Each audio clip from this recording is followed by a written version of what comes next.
Hi everyone. Videos have slowed to a crawl as shipping of pre-orders that I placed months ago has also come to a dead stop. So I wanted to take this opportunity to pose a question, which is, when it comes to Star Wars action figure collecting, are you in it for the money?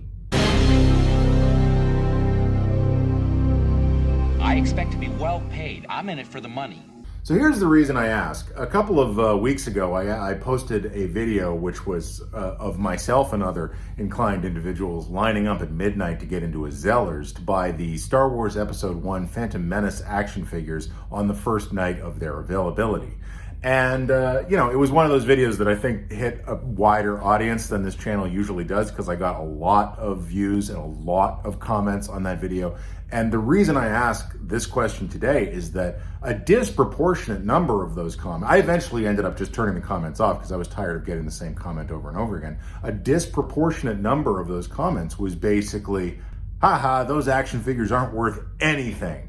I guess if it was like one or two people, like, they're not wrong. Anything mass produced on the scale of the Phantom Menace action figures back in 1999 is never going to be worth anything. It would be insane to think that it was.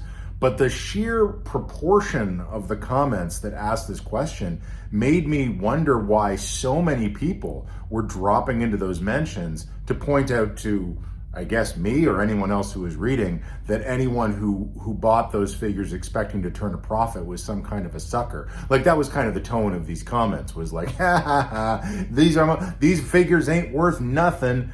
And here's why I collected those figures. Because I love them, right? This is literally, you can see me buying this figure. Darth Maul, Obi-Wan.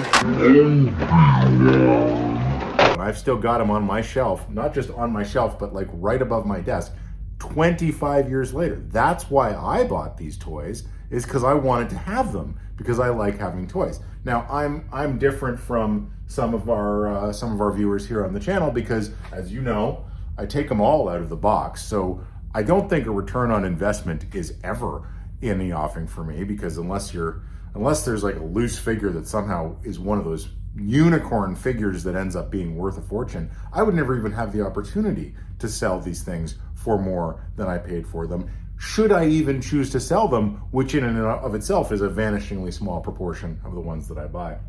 But I'm curious, for you guys, are any of you doing this as some kind of an investment property? Like, are you basically collecting Star Wars figures as though they are art, and then hoping that over time, as you keep them wherever you keep them, in special boxes that don't get light on them or anything, that you'll be able to sell them for a portion of money? Because, like, I think all of us, from my generation particularly, like, my generation went through what I like to call the Power of the Force 1 blowout, which was like 1985, those last couple of waves of the Kenner figures. Yeah, there wasn't any Star Wars product on screens that people were really excited about, and so suddenly Star Wars product at the toy stores just sort of died a grisly death, and suddenly you could go into like a Kmart and you'd see a bin of Star Wars figures for like 10 cents each. And yes, that wave of figures, the ones that were being marked down that hard, boy, they turned out to be valuable later. Like, I am still, you don't want to know what my white whale Star Wars figure is? I really, really want an Uncle Gundy from the Droids line.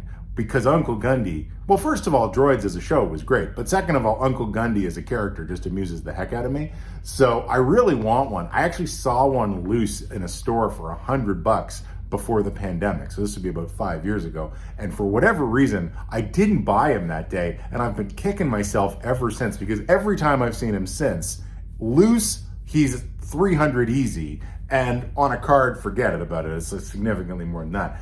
That is my white whale figure, but that is a great example of a figure that went way up in value after the fact for no reason other than that, again, mass-produced line, but those ones were so close to the end of Star Wars being popular in the 80s that they all just got blown out. Probably most of them got incinerated, and that's why they're really, really hard to, that's why I still do not own Uncle Gundy. But someday I will. But please, the reason I posted this video is I would really be interested in hearing in the comments from you guys First of all, do you collect loose? Do you collect carded, or do you collect both? And second of all, is there any element of this for you that is about, you know, I'm going to put my kids through college with these figures? I'd love to know how that works and what your interest in that is, because it's an area of collecting that is completely foreign to me. It's like even Hot Toys. I own a few Hot Toys, and you know, occasionally I'll get tired of one and sell them off. But even there, because they've been opened and displayed, almost never do I even get what I paid for in the first place, let alone a significant profit. So yeah, weigh in the comments. I'd love to hear what you have to say. I'm still waiting on those Acolyte figures, and I'm still holding out hope that by the time you watch this, Hasbro will have announced that they're making the Skeleton Crew for the vintage collection, because those kids are adorable, and I really want action figures of them. Anyway, thanks so much for watching. Talk to you soon.